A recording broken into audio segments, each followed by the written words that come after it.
ይሄ የሚመለከተው ብፁዕ አቡነ ማትያስን ብቻ ነው። ይሄ የሚመለከተው ብፁዕ አቡነ ዲዮስቆሮስን ብቻ ነው። ይሄ የሚመለከተው ብፁዕ አቡነ ሳዊሮስን ብቻ ነው። ይሄ የሚመለከተው የሀገረ ስብከት ሊቀ ጳጳሶችን ብቻ ነው። ይሄ የሚመለከተው እያንዳንዳችን አይደለም። ይሄ ልጅ ተፈርዶበት ነበር ወይ? በ13 ዓመት ህፃን ልጅ ስለደፈረና ስላስወለደ ተፈርዶበት ነበር ወይ? ተቀጥቶ ነበር ወይ? ዛሬ በኳታር ዶሃ ቤተክርስቲያን አይመረቅም እና ጠቅላይ ሚኒስትሩ ይደውሉልህ። ሰላም ጤና ይስጥልኝ ውድ የአርአያ ሚዲያ ቤተሰቦቻችን እንደምናላችሁ፣ በያላችሁበት ሰዓት አቆጣጠር እንዳላችሁበት ሁኔታ ሰላማችሁ ብዝት ይበል ማለት ፈልጋለሁ። ወንድም እህቶቼ፣ ታላቅ ታናሾቼ እንደየእድሜያችሁና እንደየክብራችሁ መጠን ሁላችሁንም ሰላማችሁ ይብዛ። ታሞ የተኙ በሆስፒታል ያሉ፣ በእስር ቤት ያሉ፣ በጸበል ስፍራ የሚገኙ፣ በስደት ውስጥ የሚገኙ ወገኖቻችንን በሙሉ እግዚአብሔር ይጠብቅልን፣ ከክፉ ነገር በሙሉ ያርቃችሁ። በያላችሁበት መላው ቤተሰቦቻችሁንም ከክፉ ነገር ያርቅላችሁ። ዛሬ አቡነ ገብረ መንፈስ ቅዱስ ናቸው አይደል? በረከታቸው፣ ረድኤታቸው፣ ጸሎትና መልጃቸው ይራዳን፣ ከክፉ ነገር በሙሉ ያርቀን። ይህን ብዬላችሁ የዛሬ ፕሮግራም የምጀምረው ትላንትና ያቋረጥኩላችሁን መነሻ አድርጌ የጀመርኩላችሁን በቢሮ የደፈረው ፓስተር እሱን ይዤላችሁ ነው የመጣሁት። አንደኛው ከሱ በማስከተል ከያዝኩላችሁ መረጃዎች መካከል ደግሞ በዱባይ ቤተክርስቲያን አይመረቅም። ይህን መረጃ ለምን እንዳልኩት አመጣላችኋለሁ። ሌላኛው መረጃ 20 ዓመት የፈጀው ፕሮጀክት በየትኛው እንደሆነ አሳያችኋለሁ። ፈረንጁ ኢትዮጵያዊ ውስጥ ሊስትሮ ነው ማመጣላችሁ። ሌላኛው መረጃ ነው።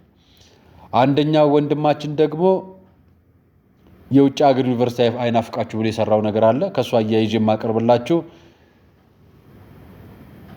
የ13 ዓመቷን ልጅ አስወልዶ በማህበራዊ ሚዲያ እንደዛ በዓለም አቀፍ ገንዘብ ተሰብስቦላት ራሷን አቅቁማ ቀና ካለች በኋላ ዛሬ በፍርድ ቤት መጥቶ ልጄን ላሳድግ ብሎ ፍርድ ቤት ወስኖልታል። ስለሱ ጉዳይ ያመጣላችኋል። የዋንትያና የባሏን ጉዳይ የልጇን አባት ጉዳይ በተመለከተ መረጃዎችን በዝርዝር ይዤላችሁ መጥቻለሁ። ለጠቅላይ ሚኒስትር አብይ አህመድ መልእክት አለኝ ብሏል። ሌላ መረጃ አለ። ከሱ ጋር አያይዤ ለጠቅላይ ሚኒስትር ይቅርታ ብሎ የጠየቀም ደግሞ ሌላ ሰው ይዤላችሁ መጥቻለሁ። እሱን አያይዤ 7 አጥንት የተሰበረውን ህመምተኛ የፈወሰውን ታላቅ ነብይ ይዤላችሁ መጥቻለሁ። አያይዤ የማቀርብላችሁ ታዲያ የኢትዮጵያ ኦርቶዶክስ ተዋሕዶ ቤተክርስቲያን ተወዳጅ አባት የሆኑ ለኛም አንድ ነገር ያሳዩን አባት አመጣላችኋለሁ። ዛሬ መላው ኢትዮጵያን የምንዳሰሰው አርአያ መካሻ ነኝ። ይህን ፕሮግራም አዘጋጅቼ የማቀርብላችሁ ይህን መረጃ ለብዙዎች ኢትዮጵያውያን እንዲደርስ ሰብስክራይብ፣ ላይክ ኤንድ ሼር ስለምታደርጉልኝ እጅግ በጣም አመሰግናለሁ። መረጃዎች ሌሎች እንዲጋሩ ማድረጋችሁ ብቻ ሳይሆን በዚህ ሀሳብና አስተያየት ለምትሰጡኝም ነገር በሙሉ እኛም የተሻለ መረጃዎችን እየሰራ እንድናቀርብ ስለምታግዙን፣ ስለምትሰጡንም ኮመንት ክብር ይስጥልኝ ብዬ ለሁላችሁም አመሰግናለሁ። ከመሸጋገሪያ በኋላ እንገናኝ።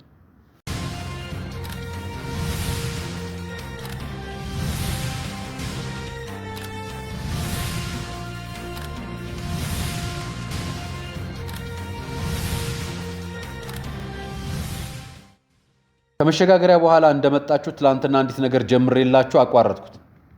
ምን ብዬ ጀመርኩላችሁ መስላችሁ? ቢሮ ውስጥ 5 ሴቶችን የደፈረውን ፓስተር ይዤላችሁ መጥቼ ነበር።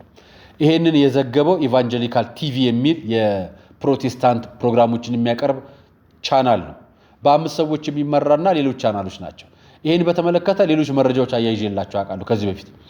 እነዚህ ማህበራዊ ሚዲያ ላይ የሚጽፉት ነገሮች በሙሉ ወደ ፍርድ ቤት ወደ ችሎት ሄደው ካላወቁ ይሄን ጉዳይ መውሰድ ያለበት ቅሬታ የደረሰበት አቤቱታ አቅራቢ አካል ነው። በየትኛውም የኢትዮጵያ ሚዲያ ህግ ማለት ነው። መረጃዎችን ወደ ህዝብ ሲጋራ እርግጠኛና ማስረጃዎቹ መረጋገጥ አለባቸው። እኔን የማቀርብላችሁ የፕሮቴስታንት ሚዲያ በመሆኑም ጭምር እንደዚህ አይነት ጉዳዮች ደግሞ እየተደበቁ ስለሚቀሩም ጭምር ቄሶችም፣ ዲያቆናትም፣ ፓስተርም፣ ሼክም ምንም ቢደፍር ሴት መደፈር የለባትም ነው የመጀመሪያው መልእክት። ከሱ አንጻር ነው የማቀርብላችሁ። ቸርች ቢሮ ውስጥ ወሲብ ጥቃት ፈጻሚውና ለአንዳንድ አገልጋይ ነባዮች ጭምር ሴት የሚያቀርበው ነቢይ መልእክቱን ነው የምነግራችሁ። ነቢይ ተብሎ ሌሎች አገልጋዮች ሴት እየመረጠ ለዝሙት የሚዳርግ ነቢይ፣ የእግዚአብሔርን ቃል እያስተማረ የእግዚአብሔርን ክህደት የሚፈጽም ነቢይ፣ አትዘሙቱ፣ ከባለቤቶቻችሁ ውጭ ወደ ሌላ ቦታ አትሂዱ ብሎ የሚሰብክ ዘማሪ ወይ ደግሞ ነቢይ ሌሎች አገልጋዮች ሴት እየመረጠ እች ትሻላለች ያችኛዋ ፎቶ እያያዘ እያዘጋጀ ካሜራማን አዘጋጅቶ ስቱዲዮ አዘጋጅቶ ፎቶ እያነሳ እያቀናበረ ባለ ሼፕ፣ ባለ ከለር፣ ባለ ቁመት፣ ባለ ምናምን እያዘጋጀ ሌሎች በደላልነት የሚሰራ ፓስተር በጣም አደገኛ ነው። ይሄንን ዓለም ውስጥ የሚያደርጉት ራሱ ተሳቀው ነው የሚሄዱት። ይሄ ግን በፓስተር ደረጃ ነው የሚያደርገው። ራሱ ቻናሉን የዘገበው ላሳያችሁ። በረከት ትባላለች። የዱራሜ ከተማ ተወላጅ ናት። ከምባታ ዞን ዱራሜ ከተማ ወላጅ አባቷ የአእምሮ ህመም ችግር ገጥሞት ይፈወሳል በሚል ወደዚህ ምን ተስኖት በድሉ ወደ ተባለ ቸርች ሻሸመኔ ይዛቸው የአዳር ጸሎት ለመካፈል ትሄዳለች። ለጸሎት ወደ መድረክ እየተጠራ ከቆየ በኋላ ይችን እህት መጨረሻ ላይ እጸልይላችኋለሁ ኋላ ቀር ይላታል። እሺ ስትል አባቴ ዳን እሺ ብላ ትጠብቃለች። ከሌሊቱ 9 ሰዓት ከሆነ በኋላ ወደ ቤት የምትሄዱ ለመሄድ ትችላላችሁ፣ በመኪና ትሸኛላችሁ በማለት የመጡትን ሌሎቹን ወደ የመጡበት ለማድረስ በመኪና ገብተው በሹፌር ይሄዳሉ። የተፈጸመው ጉዳዩ ሻሸመኔ ነው። ይቺ ሴት ከታመመ አባቷና ከትንሽ ወንድሟ ጋር ለጸሎት እየጠየቀች ባለችበት ይህ ምን ተስኖት የተባለው ወደ ቢሮ ይጠራታል። ትገባለች። ገብታም አንዳንድ ወሬ ማውራት ትጀምራለች። የአባቷን ጤንነት እንዲመለስ ጸሎት ፈልጋ እንደመጣችና ውጭ ሀገር ላላት ጉዞ ለፓስፖርት ቀጠሮ ላይ እንዳለችና በቅርቡም ከሀገር ውስጥ ውጭ እንደምትወጣ ትነግረዋለች። በተዘዋዋሪ መንገድ ለፓስፖርቷ ጸሎት ልታጸልይ ለአባቷ ህመም ልታስፈውስ ነው እዚህ ፓስተር ጋር ሄደችው። እኔ እጨርስልሻለሁ ይልና ከወንበሩ ተነስቶ ወዳለችበት በመጠጋት እጁን በጀርባዋ ላይ በመጫን ጡት መያዣዋን ላይ እጁን አድርጎ ማሻሸት ማቀፍ ይጀምራል። ልጅት ድንጋጤ ውስጥ ትገባና ፍርሃት ውስጥ ስትገኝ አይዞሽ ይልና አንገቷን ቀና አድርጎ ከንፈሯን ይስማታል። ይቀጥላል። በዚህን ጊዜ እህት ደንግጣ ከቢሮ በመውጣት የአባቷን ይዛ በቃ መሄድ አለብኝ ብላ ትወጣለች። ከዚህ በኋላ ያለውን መረጃ እናንተም እንዳይሰፋብን ብለን አልቀረብንም ይላል። በተዘዋዋሪ መንገድ ወስዶ ደፈራት ማለት ነው። ሌላ እናቀርብላችሁ። ሌላኛዋ ስሟ እንዳይገለጽ የፈለገች እህት ሁለተኛ ቸርች አልሄድም ብላ ቤቷ ቁጭ ብላ መገኘቷን ትነግረናለች። ከእንግዲህ ቸርች አልሄድም ብዬ ወሰንኩበት ነው ትላለች። ከግለሰቡ የገጠማት ስትናገር ለጸሎት ቢሮ ይዞኝ ገባ። ታምር ይሆንልሻል እያለኝ ልጸልይሽ ብሎ አይኗን ስትጨፍን በመጀመሪያ እጁን አናቷ ላይ ከዛን አንገቷና ደረቷ ላይ እጁን እያደረገ ግንባሯና አፍንጫዋን ይስማታል። ይቺ ሴት ሀፍረትን ድንጋጤ ውስጥ ገብታ ከቢሮ ትወጣለች። እሱም ተከትሏት በመውጣት በመኪና ሽኝሻለሁ አትሄጂም ይልና ይከለክላታል። ቢያንስ ሰው ስላለ ትልና አማራጭ ስላልነበረ መኪና ውስጥ ገብታ ወደ ሐዋሳ ከሾፌር ጋር ጭምር ይሄዳሉ። ቢሻን ጉራች የሚባለው አልፈው ሐዋሳ ሲገቡ በቃ ልውረድ፣ ከዚህ በኋላ ራሴ በታክሲ ሄዳለኝ ትሏለች። አይሆንም ቤት እናደርስሻለን ይላታል። ግዴታ ሳይደርግባትም አቅጣጫ የነገረችው ወደ ቤት ያደርሳታል። ወርዳ ትገባለች። ቤቱን ያያል።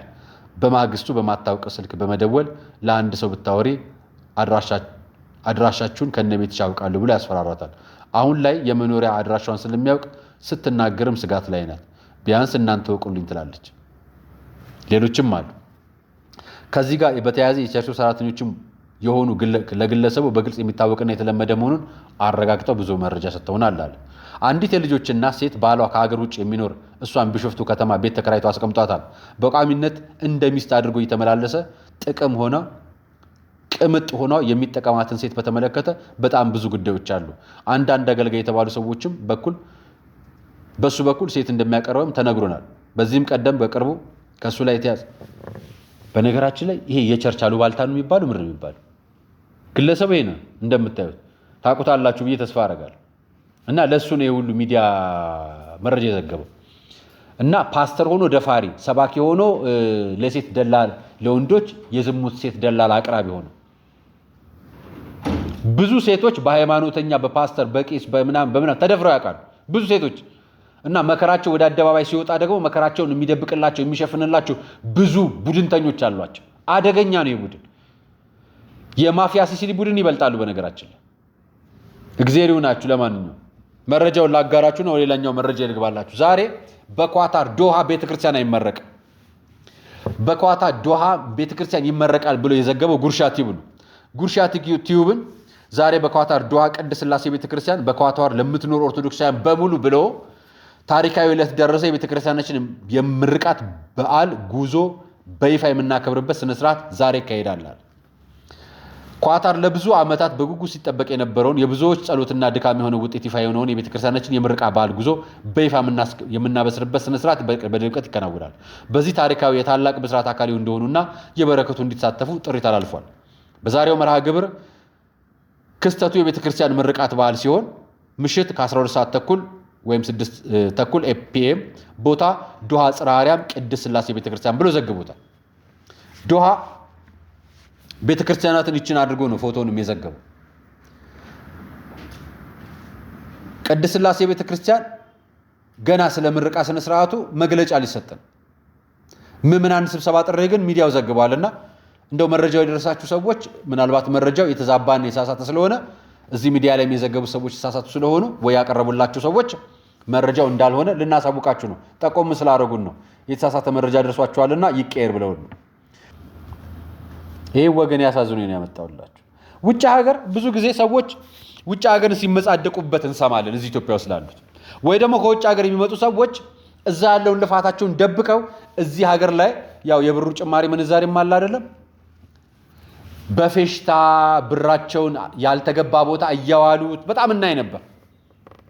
ትልቅ ጫማ፣ የሚያብረቀረቅ ልብስ፣ ኮፍያ፣ ብልጭ የሆነ ኮፍያ ለኢትዮጵያ ብርቅ የሆነባት ይመስል በጣም እንደዚህ የሚያደርጉ ሰዎች ነበሩ።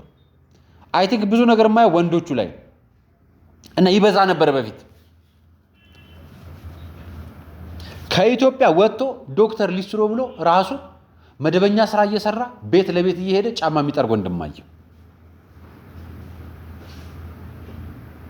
ታላቅ ሀገር መሄዱ አይደለም እሱ ያሰበው፣ ወይ ደግሞ የሰለጠነ ሀገር መሄዱን አይደለም ያሰበው። ሰርቶ ራሱንና ቤተሰቡን ሀገሩን መለወጡን ያሰበው። ይሄ ልጅ ቤተሰብ አለው፣ ብር ይልካል። ይሄ ልጅ ይሰራል፣ ስራ አይንቅም። እኛስ ይሄን እናደርጋለን? እንደው ትለፍራላችሁ። ከኢትዮጵያ ሄዳችሁ አሜሪካ ሊስትሮ መሆን የፈለጋችሁ ሰዎች ኖራችኋል። ይሁት ሊስትሮኒንግ ከቨርጂኒያ የጫማ ጥበት አገልግሎት ነው የምሰጠው። እዚህ ጋር እንደምታዩት ይሄ ጽድት አድርጌ ያጠብኳቸው ጫማዎች ናቸው። ሰው እዚህ ጋር እንደምታዩት ታጥቦ ነው። ሰው ታጥቦ ፓክ አድርጌው ነው። ሰው ይሄን አገልግሎት የምትፈልጉ ሰዎች ባዮ ላይ ስልክ ቁጥር አለ። በሱ ስልክ ቁጥር ልትደውሉልኝ ትችላላችሁ። እዚህ ጋር የተለያዩ ጫማዎች ያጠብኳቸው ጫማዎች አሉ። ሰው እዚህ ጋር እንደምታዩት ይሄ ጽድት ያለ ያያችሁት ነው። ሰው ይሄን አገልግሎት የምትፈልጉ ሰዎች እኔም በመኪና ሄዶ ጫማችሁን ወስዶ አጥቦ ይመልስላችኋል። እንዲህ አይነት ነገር ሰምቼ አላውቅም። ይሄን ልጅ ነው ያየሁት ለመጀመሪያ ጊዜ። ሱፍ ለብሶ ጫማ የሚጠርግ አሜሪካ ኢትዮጵያ በውጭ ሄዶ መኪና ይዞ ምናምን የሚሰራ ሰው አይቻላል።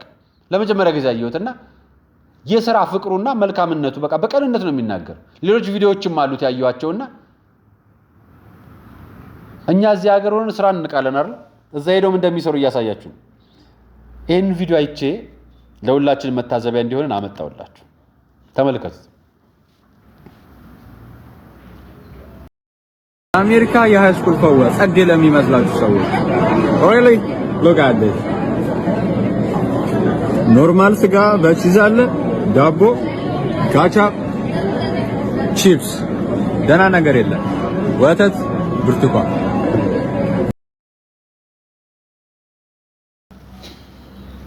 እውነት ቪዲዮ ቀርጸ በአማርኛ ኖርማል ስጋ በቺክን ቺፕስ ዳቦ ወተትና ብርቱካን ኖርማል ነው። በቃ እዚህ ምን ወዳጄ ሱፍ ለብሶ የተራበ ነው ኢትዮጵያ ውስጥ ያለው።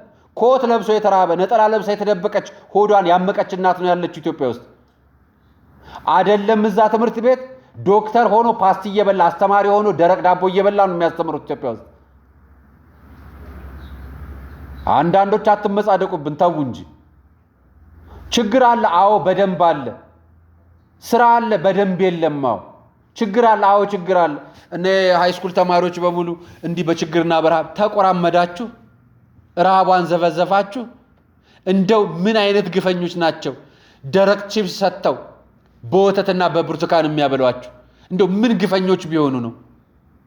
ጨካኝ ናቸው በእውነት። ጭካኔያቸው በጣም ገረመኝ። እኔ እንደው ኖርማል ስጋ ምን አይነት ስጋ ነበር የምትፈልጉት? የጠበቃችሁት ምን አይነት ስጋ ነው? ከማርስ የመጣ ስጋ ልትበሉ ነው እንደ አሜሪካ የምትሄዱት? አይደለም እኮ። ወተቱን ስኬት የታለበ ነበር የፈለጋችሁት? ኢትዮጵያ ውስጥ እኮ ወተት ለማግኘት 80 ብር ታወጣለህ። አሁን 120 ገብቷል መሰለኝ 1 ሊትር።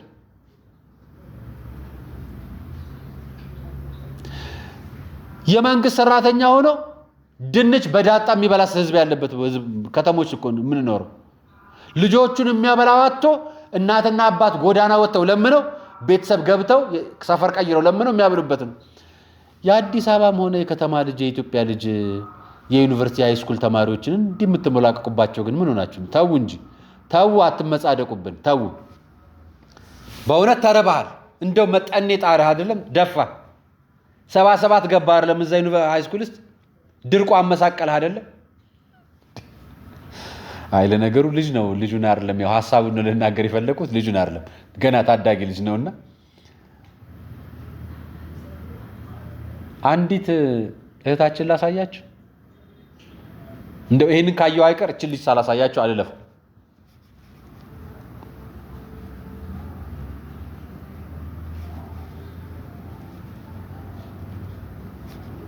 አሳይቻችሁ ባልፍ ነው የሚሻለው። ምክንያቱም እሷን ሳላሳያችሁ ብናገር እንዲህ አይደለም ብል ትክክል አይሆንም። ምክንያቱም ዝም ብዬ ሰውን አንስቼ ዝም ብዬ እንትን መናገር የለብኝም።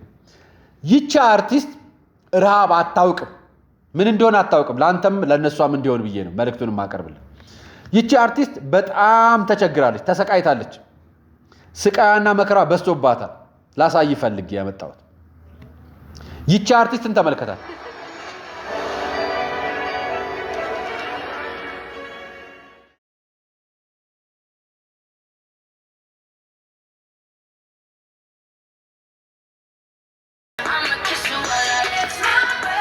ትላንት በአውሮፕላን ዛሬ በመርከብ ልደቷን የምታከብረው ፒፒሎ ታደሰ የምትባል ፒፒሎ የምትባል አርቲስት ነች አሉ። ታደሰን ከየት አመጣሁት ባካችሁ? ሊሆን ይችላል ነገሩ እኮ ፓፒሎ የሚባል አይነት ስም ያላት እንጂ ግን አርቲስት ነች። ልደቷን በተለየ ሁኔታ የምታከብር ቅንጡ ኢትዮጵያዊ ነች። መብቷ ነው። ድሃ አጥንት የሚግጡ ኢትዮጵያውያኖች ደግሞ ተመልከታቸው። አሜሪካም ረሃብ አለ፣ ኢትዮጵያ ውስጥ ረሃብ አለ። የሚራበውም የት እንደሆነ ታውቁታላችሁ። እናንተ መስራትና መብላት መድሉ አላችሁ። ኢትዮጵያ ውስጥ ይሄንን ለመብላት ሀብታም ቤት አጥር ስር መቀመጥ አለባችሁ። በቀን 3 አይደለም በቀን አንዴ ለመብላት የሚነገረውና 2 ለመብላት የሚነገረው በመንግስት ነው፣ በህዝብ በግለሰብ አይደለም። በመንግስት ነው የሚነገረው። ይቺ ሴት አምና የአየር መንገድ ፕሌን ላይ ሆና ያንን ቪዲዮ ሰርታ ስለለቀቀች እዛ ተቋም ውስጥ የተጻፈ ደብዳቤ የተፈረመ ደብዳቤዎች ሁሉ ለሚዲያ አጀንዳ ፍጆታ ሆነው ውለው ነበር። የእናንተ ሃይ ስኩል ምግብ ቤት ደግሞ አሳቀቃችሁ እና አፈርን ተሳቀቅነ ልበላችሁ። ይሄን አሳይቻችሁ ልክ እንደዚሁ ደግሞ ይሄንን ልጅ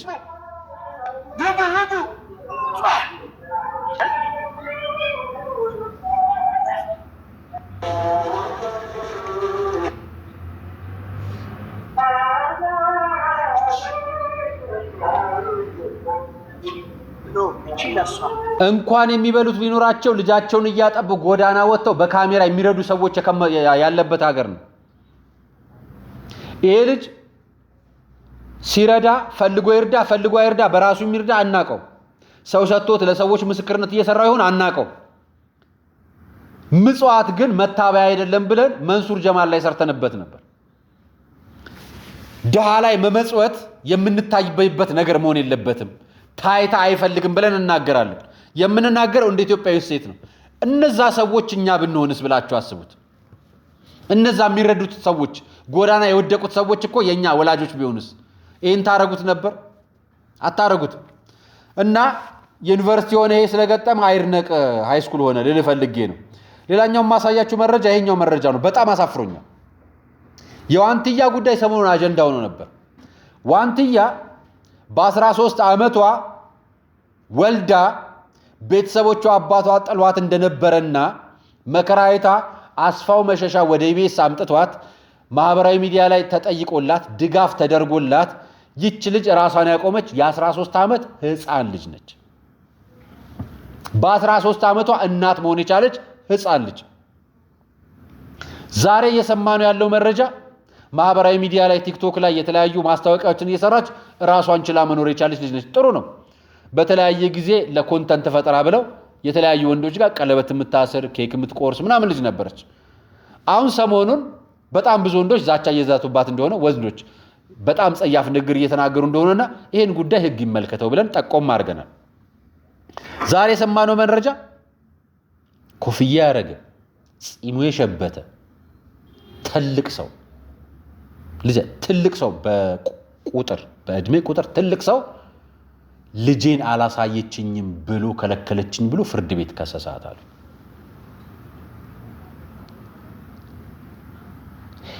ይሄ ሰውዬ ታስሮ ነበር ወይ ነው የኔ ጥያቄ። ተፈርዶበት ታስሮ ነበር ወይ? ጥያቄ የኔ እሱ። ይሄን ሚዲያ ያዘገባችሁ ሰዎች፣ መረጃውን የመላካችሁልን ሰዎች በ13 ዓመቷ እችን ልጅ ካስወለዳት ፈቅዳሚውን ሳትፈቅድ ገና እኮ አሁን 3 ዓመቷ ነው ሚዲያ ላይ ከቀረበች። አሁን ገና 16 ዓመቷ ነው። ይሄ ልጅ ተፈርዶበት ነበር ወይ? በ13 ዓመት ህፃን ልጅ ስለደፈረና ስላስወለደ ተፈርዶበት ነበር ወይ? ተቀጥቶ ነበር ወይ? ከሱ ይባስ ብሎ በአደባባይ ወጥቶ ልጄን አላሳየችኝም ብሎ ፍርድ ቤት ገትሮ የማየት መብቱ በሳምንት አንድ ቀን ለ2 ሰዓት ተፈቀደለት አሉ። ይሄ ወንጀል ነው። ወንጀለኛ በወንጀል ቦታ መቅረብ ያለበትን አካል በቤተሰብ ህግ ዳኝነት ማስቀመጥ ትክክል አይደለም። ይሄን ማየት የሚገባን በዚህ ነው። ይቺ ህፃን ልጅ የ13 ልጅ ዓመት ሆና ግንኙነት አድርጋ ልጅ እንደወለደች እኮ የአደባባይ ምስክር ነው። ተደፈረች አልተደፈረች ሌላ ጉዳይ ነው። 13 ዓመት ፈቅዳ አይደለም። የ17 ዓመት ከ9 ወር ልጅ ብትሆንም ብትወልድ ተደፍራ ነው የሚባለው። ፍላጎቷን መፈጸም የምትችለው ከ18 ዓመት በኋላ ነው ህጋችን እንደሚያዝ። ታዲያ ይቺ ልጅን ያስወለዳት ሰው በአደባባይ ወጥቶ በሚዲያ ፊት ፎቶን እያጋሩት ነው፣ እየተናገሩ ነው። ምን እያሉ? ይሄ ግለሰብ ልጄ አላሳየችኝም ብሎ በቤተሰብ ህግ ከሷት ፍርድ ቤት ላይ እኔን በዛ መከራ ውስጥ ዞር ብሎ ያላየኝ ሰው አሁን መጥቶ ሊጠይቅ አይገባም ብላ ነው የምትከራከረው። ወንጀለኛ ነው ብላ እኮ መክሰስ አለባት፣ መብቷ ነው አይደለም? እሷ ፍርድ ቤቱ ሊከሳት ይገባል፣ ሊከሰው ይገባል። ህጉን ካየን ማለት ነው። አይከሰስ በሽምግልና እንጨርሳለን የሚባል ስርዓት እኮ የለም። የሴት ልጅ ጥቃት ላይ ጥቃት ነው እኮ በደል ነው የተፈጸመባት። እና ይህን ሰምቼ ብዙዎች የሚዘግቡት ለሱ ተፈረደለት ብለው ይዘግባሉ። እንዲህ የሚባል ዘገባ የለም። የ13 ዓመት ልጅ እኮ ነው ያስወለደው። የሴት ህፃን ልጅ እኮ ነው የደፈረው። ህፃን ልጅ እኮ ነው ያስወለደው። ይሄ ህግ ላይ አይጠየቅም? እንዴ ይጠየቃል እኮ። የህግ ባለሙያዎች በዚህ ጉዳይ ላይ ምላሽ ይሰጣሉ ብዬ ተስፋ አደርጋለሁ። ፎቶ ማህበራዊ ሚዲያ ላይ የተጋራው ይሄ ነው። እኔ እውቀቱ የለኝም ብዙ አላውቀውምም። ሚዲያ ላይ ዛሬ ገና ነው ያየሁት።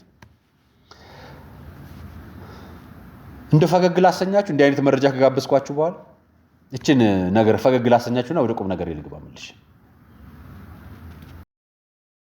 መንግስትዬ ይሄው ደስ ይበል።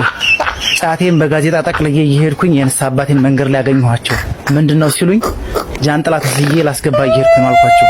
ጫቱንም እኔንም አሳልመውኝ ይሄው አሁን የተባረከ ጫት እየቃምኩ ነው ያለሁት።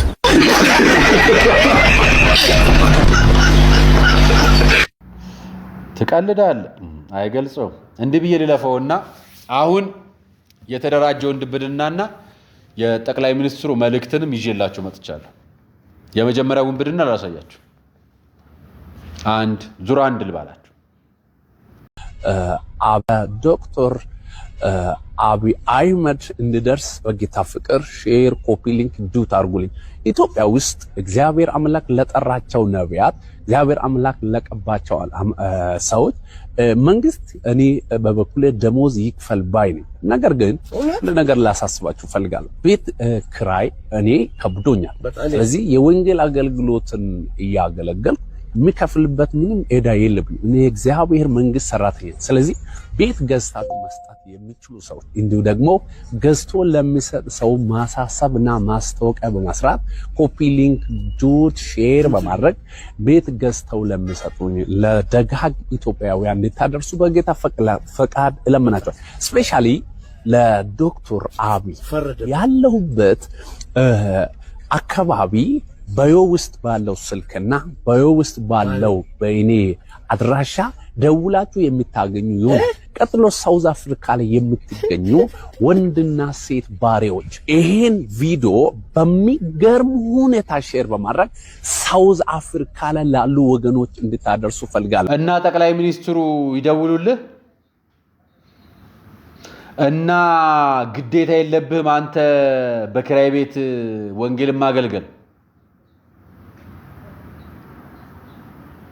ህገ መንግስት ነው እንዴ አንተ የምትሰብከው? የቤተ መንግስቱም ካድሬ እንዲህ አላለም እንኳን አንተ። እኔ ልደምርላችሁ አይደለም አንድ ነገር እንዳይቋረጥ እንደው እንዲህ አይነት እንደው ውርድ ያለ ጭንቅላት ተሸክመን ማለት ብዙ አሉ እንደዚህ አይነት ሰዎች በጣም ብዙ ስላሉ ተሸክመን ጠቅላይ ሚኒስትሩ አይደለም ከንቲባው አይደለም የሰፈራችሁ የቀበሌውን ራሱ ጎረቤታችሁን እንኳን መጣራት እንኳን ጎረቤታችሁ ቀበሌ ውስጥ የምትኖሩ አጠገብ የሚኖረው የአከራይን እንኳን መጣራት አትችልም እንኳን አይደለም የቀበሌን ሰውዬ አይደለም የከተማን ከንቲባ አይደለም የሀገርን መሪ አንተ አጠገብ ያለውን አከራይን ስሙን መጥራት አይተበከብም ወንጌል የምሰብከው ለራስ ነው እንጂ ለማን ነው ጭራሽ ቤት ግዙልኛል አውሮፕላንስ እንትና አይሻልም መርከብ ነገር ሃይቅን እንስራላ አጠገብ ጋር አሁን በዚህ በኮሪደር ልማት እንደሚሰሩት ወንዝ ዳር ልማቶች ስራዎች ደግሞ እዛ የተከራየበት ቤት በር ላይ ጀልባ የሚያቆም ትልቅ ጀልባ የሚያቆም ሃይቅ ይገባል ቀይ ባህር ሰንጠቅ ብሎ አንተ በር ድረስ ይምጣል ምን ፈለክ እንደው ቅብጠታችሁ በጣም ስለበዛ ነው እንዲያልኩ ሌላኛውን ላምጣላችሁ ይሄኛው እንኳን ከስሯል የከሰረ ስለሆነ ምናልባት የምታዩ ሰዎች በዛው መልክ ተረዱት እኔ ግን መረጃውን አመጣላችሁ የመንግስት ምርጫ የዚህ ዓመት ይፋ ሆኗል የምስራች ዛሬ ሰበር ዜና ይዤ መጣሁ ሁላችሁንም የምታውቁ በዚህ በኢትዮጵያ ምድር ለ40 ቀን የሚቆይ ጾም ጸሎት ገብቼ ነበርና በእነዚህ ጊዜያቶች ውስጥ ከጌታ ያሰማው ሜሴጅ ነበረ በተለይ በዚህ ዓመት ያለው በዚህ በኢትዮጵያ ውስጥ የሚደረገው ስለ መንግስት ምርጫ ጉዳይ በተመለከተ ከጌታ ያሰማው ነገር አለ እንዲሁም ደግሞ ስለ አሜሪካ ጉዳይ ስለ ቱርኪ ነገር ስለ ግብጽ ነገር ስለ ሱዳን ነገር ስለ ሳውዲ አረቢያ ነገር ስለ ኤርትራ ነገር ቀጥሎ በዚህ በኢትዮጵያ ውስጥ በዚህ ዓመት ደግሞ ሊመጣ ያለው ስለ ጎርፍና ስለ ዝናብ ጉዳይ በአንዳንድ ከተማዎች ላይ ጌታ ተናግሮኛል ያን ብቻ አይደለም ስለ ሁለት ቫይረሶች ሁለት ልዩ አይነት ቫይረሶች ከኢትዮጵያ ውጭ ከሆነ ሀገራት ኢትዮጵያ ሊገባ ያለው የቫይረስ ሁኔታና የውጊያ ሁኔታ የኢራቅ ሁኔታ ቀጣይ ባለው ጊዜ ውስጥ በኢትዮጵያ ውስጥ ያለው ስለ እርሻ ጉዳይ በተመለከተ እንዲሁም ደግሞ ከዚህ በኋላ ባለው ጊዜ ስለ ማዕድናት እንዲሁም ደግሞ ስለ ነዳጅ ጉዳይ በተመለከተ ያለው ጉዳዮችን ከጌታ ሰምቻለሁ አንዳንዱ ሰሞኑን መፈጸም ይሆናል አንዳንዱ ከሁለት ዓመት በኋላ መፈጸም ይሆናል ዝርዝር ሐሳብ ይዤ እመለሳለሁ እወዳቸዋለሁ ይሄንም ለጠቅላይ ሚኒስትሩ እንድነግርለት ይሄ የተባበሩት መንግስታት አንድነት ድርጅት የሚባል ሃይማኖት ነው የዓለም መንግስታትን የሚመራ ዋይናገሩት ዋያውሩት ዋይሰሩት ሃይማኖት አይደለ ወይ ምን አይደለ እነዚህ ሐሰተኞች ግን በጣም ተደራይተዋል መልእክታቸው ደግሞ ለመንግስታትና ለጠቅላይ ሚኒስትሩ ነው ይሄኛውን ደግሞ ከሻሸመኔ ላከውን ላሰማችሁ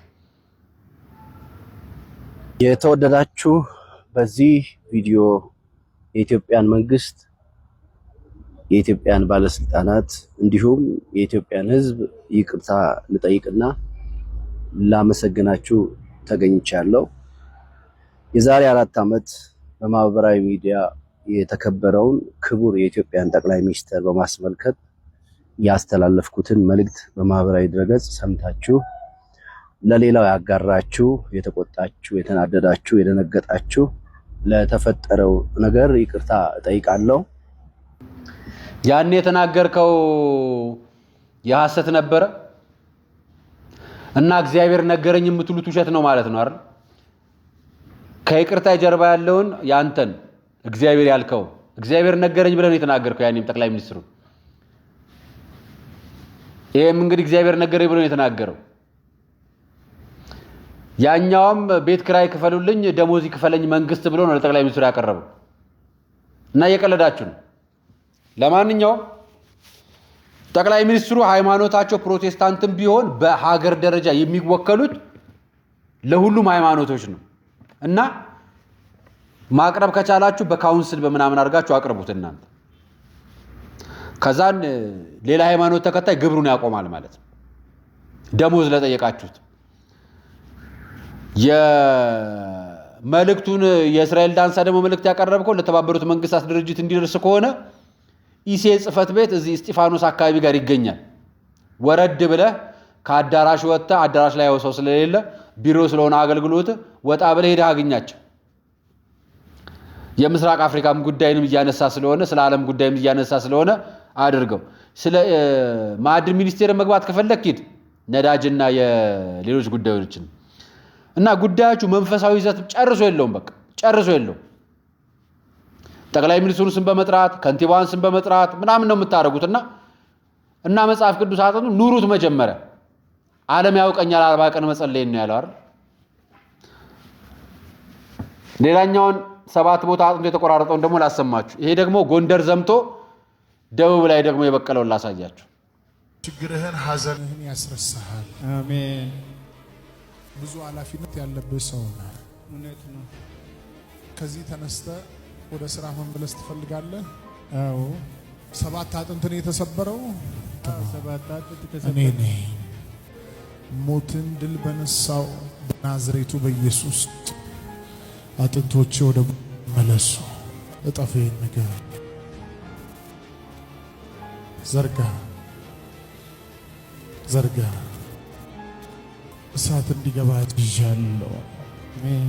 ተፈወስ። አሜን። ስም ተፈወስ። አሜን። ምንድን ነው የሚሰማ? ቅዝቃዜ ይሰማኛል። ቅዝቃዜ ይሰማሃል። ተነስ፣ ቀና በል። 1 2 3 ቁምበት ብለህ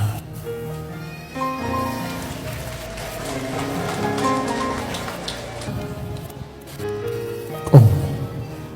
ቀጥ 1 2 3 ለኢየሱስ ውስጥ ይልልታችሁን አሁን የሰውዬ 7 አጥንቱ ተሰብሮ ሳይታሸግ በቁስል ፕላስተር ተለጥፎ ሊፈወስ ሄደ ነው። ትዝ ይላችኋል የሆነ ሰሞን ለረጅም ዓመታት አልጋ ላይ የተኛችሁ ፍራሽ ላይ የተኛችሁ ሴትዮ ተፈወሰች ብለው የታሸገ ፍራሽ ይዘው የመጡት። ይሄም ያው ነው። ፕላስተር የቁስል ፕላስተር ለጥፋችሁ 7 አጥንት የተሰበረበት ሰው ያው የደረቱ እግዚአብሔር ይማራችሁ።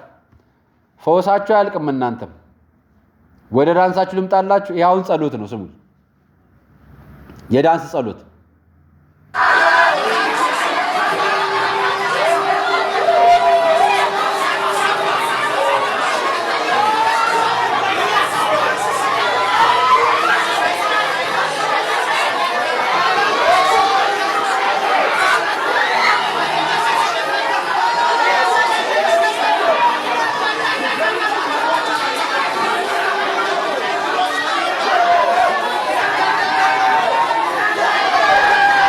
ያመጣችሁት ነው። ግን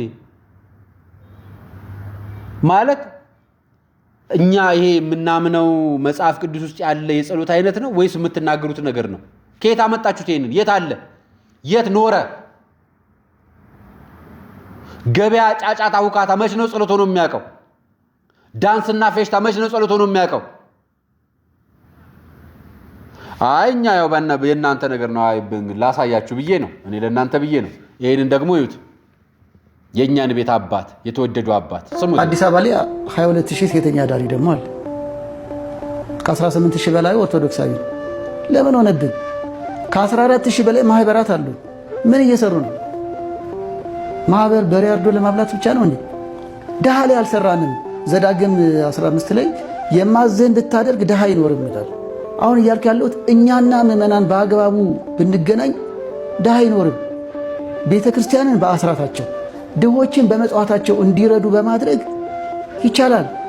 ደግሞ አይደል እንዲህ ከምንቀላለድ እንዲህ ያሰኘኝን ቪዲዮ አሳያችኋለሁ።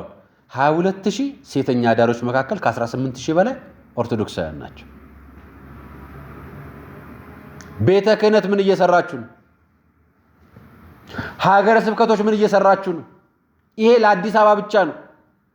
ከአዲስ አበባ ውጭ ብዙ ሴተኛ አዳሪ አለ። ከአዲስ አበባ ውጭ ብዙ ጎዳና ተዳዳሪ አለ።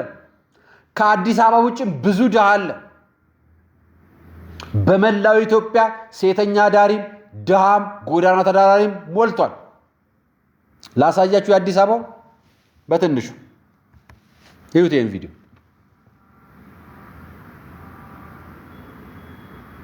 ከብዙ ወንዶች ጋር መውጣት ይመረጣል ይመስለኛል አይደል? አዎ አሁን ለምሳሌኛ ወደ ከተማ ሄደን አረቄ ቤቱም እያለን ከተማ እንሄዳለን። ለምን እዚህ ወይ ስራ አይኖርም ወይ አነስተኛ ነው ብሩ።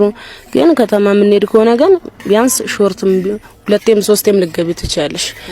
በደረቁ እውነቱ እንድሰሙ ስለፈለኩ ላምጣላችሁ። መራር እውነት መዋጥ አለበት። መከረጃ ከተጋረደስ ሰው አለ ማለት ነው አይገባም አይደል? እሺ እስቲ አሁን ስለዚህ ንገሩኝ። እንግዲህ እዚህ ሾላ አካባቢ ቀን ይሰራል። ማን ነው የሚመጣው? እስቲ የእናንተ ደንበኛ እዚህ የሚመጣው ምን አይነት ሰው ነው? ባለ ትዳርም ሊሆን ይችላል የሚመጣው፣ ያላገባም ሊሆን ይችላል የሚመጣው። በቃ ሁሉም ወንድ ይመጣል። በአጠቃላይ ቀን አይፈሩም እንደዚህ አይነት ነገር የለም። ከሌላ ቦታ ስለሚመጡ አይፈሩም። እዚህ ሰፈር ታወቅ ይመጣሉ። በቃ ራሳቸው ስለሚመጡ ገበያ ስለሆነ በዙ ሲያልፉ አጋጣሚ እኮ ሳልፍ ነው እንደስ አይመስለኝም። እያያችሁልኝ ነው። ይሄ ሁሉ ከተማ ውስጥ በሩን የከፈተ የሴተኛ አዳሪ ነው።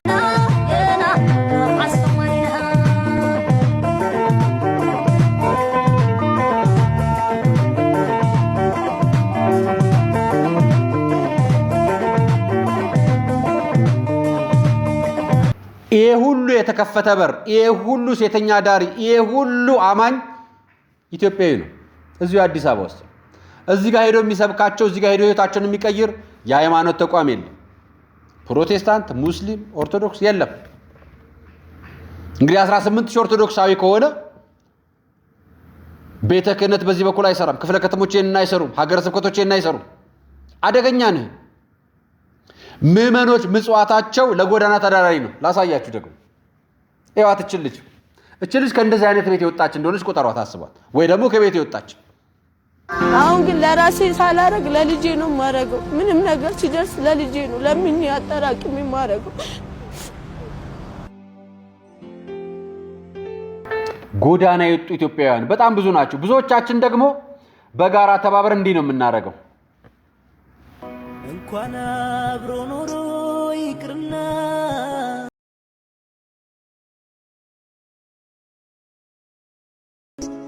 ያባባ ያቅቴ የለም እንዴ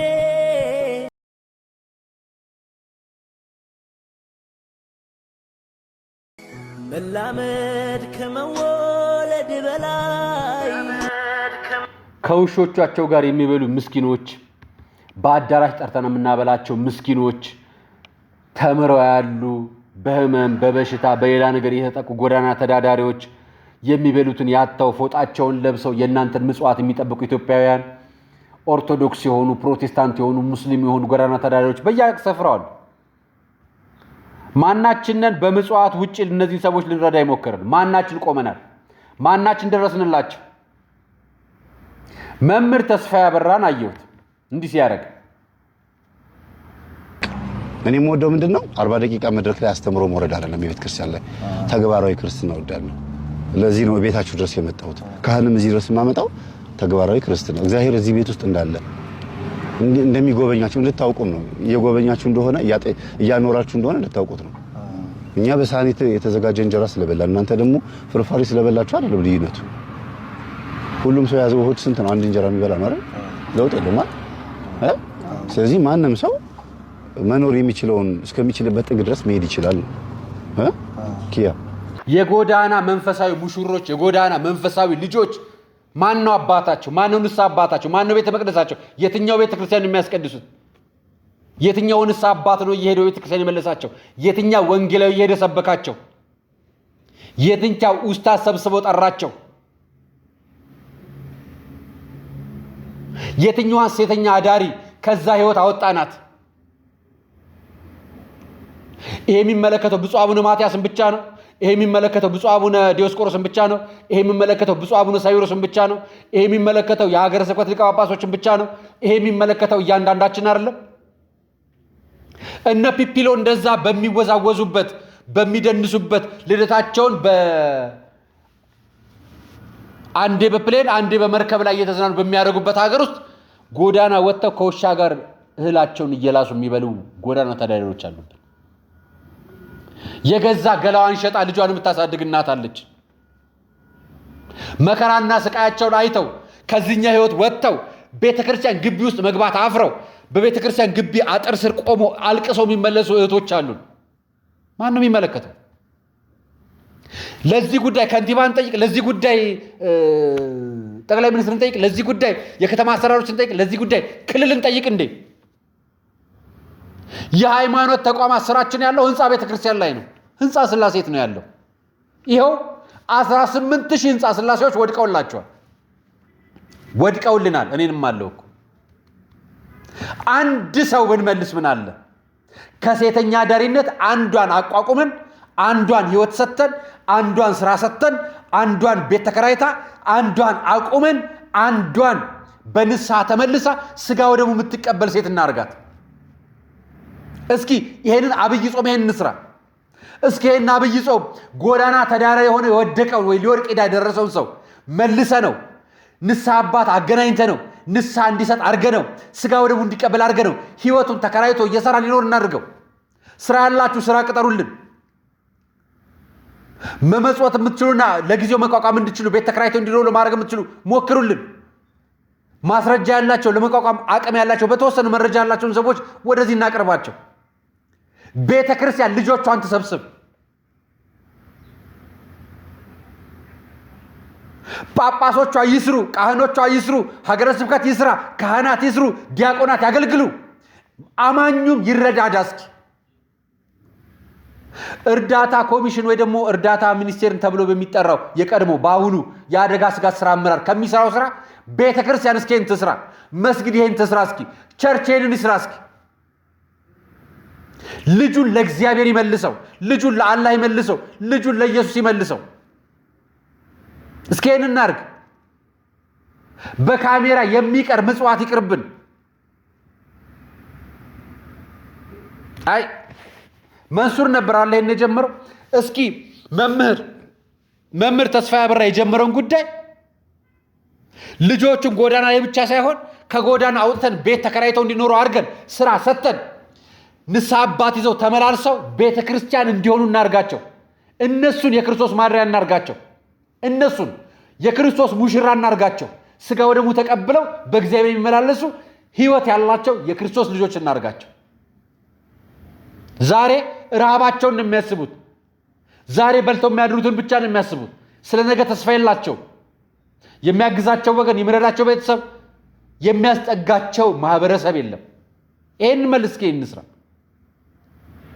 አያችሁ፣ ከሊቀ ጳጳሱ እስከ ምዕመኑ፣ ከአስተዳደሩ እስከ ጠቅላይ ሚኒስትሩ ዝም ብለን ነው የምንራወጠው። አንደበታችን የምንናገራቸው ዝም ብለን ነው። ሊቀ ጳጳሱ ለምን እናገራለን? ጠቅላይ ሚኒስትሩ ለምን እናገራለን? ከንቲባዋን ለምን እናገራለን? ሳንሰራ ሰው እንዲሰራልን እንፈልጋለን። እኛ ነን እኮ ስራ ያለብን፣ እኔና እናንተ ምዕመኖች። እግዚአብሔር ከፈቀደልኝ ጎዳና የወጣ አንድ ሰው ይዤላችሁ እመጣለሁ። አንድ ሰው ወይ በቃል ቀር ወይ በዚህ በአርአያ ሚዲያ ይዤላችሁ እመጣለሁ። አንድ ሰው፣ በአንድ ሰው እንጀምራለን። ነፍስ ለእግዚአብሔር መሰዋት ማለት ያለ፣ ነፍስን ለእግዚአብሔር መስጠት ማለት ያለ፣ ያንን ሰው ማብቃት፣ ሰው ማድረግ፣ ከዛ በኋላ መተው፣ እሱን ንስሐ ገብቶ ስጋ ወደሙ እንዲቀበል ማድረግ። ከዛ በኋላ ስራ ተሰጥቶታል፣ ቤት እናከራይለታለን፣ እንረዳዋለን። ስራ የሚሰጠው ሰው ስራ እንዲሰጠው እናደርጋለን፣ ዋስትና እንዲኖር እናግዛለን። ከዛ በኋላ ንስሐ አባት ኖሮት በንስሐ ከበላ መኖሪያ ካገኘ መጠለያ ካገኘ በኋላ ሰው መጀመሪያ ወደ እግዚአብሔር ነው መቅረብ ያለበት። ትዳሩ ሌላው ነገር በኋላ ትርፍ ነው። መጀመሪያ ለእግዚአብሔር ነው ሰው መስጠት ያለበት። ይሄንን በጋራ እንስራላችኋለን። የዛሬ የመዝጊያ ምክር ይሄን ነው። አርአያ መካሻ ነበርኩኝ። አስተያየትና ሀሳብ ያቀረብኩላችሁ ፕሮግራሙን አዘጋጅ ያቀረብኩላችሁ ለነበረኝ ቆይታ አመሰግናለሁ። ሰናይ ቀን